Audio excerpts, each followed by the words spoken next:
If you're planning a remodel, watch this quick video to learn about the remodel process.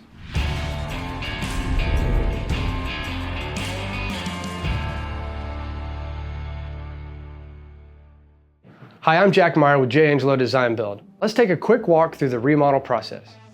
It starts with the initial consultation, where we talk about your desires, your budget, the feasibility of your project, and your timeline.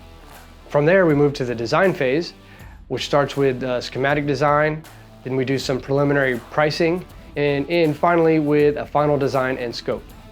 From there, we move to the construction phase, where we build your design, and everything ends with completion and warranty.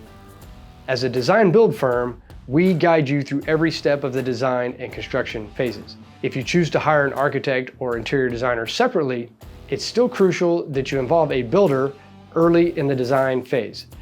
This allows you to do preliminary pricing, ensuring that your design aligns with your budget, preventing any surprises at the final design and pricing stage.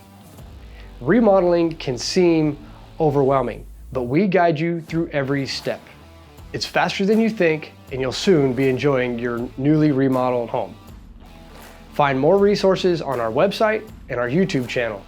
And thanks for watching.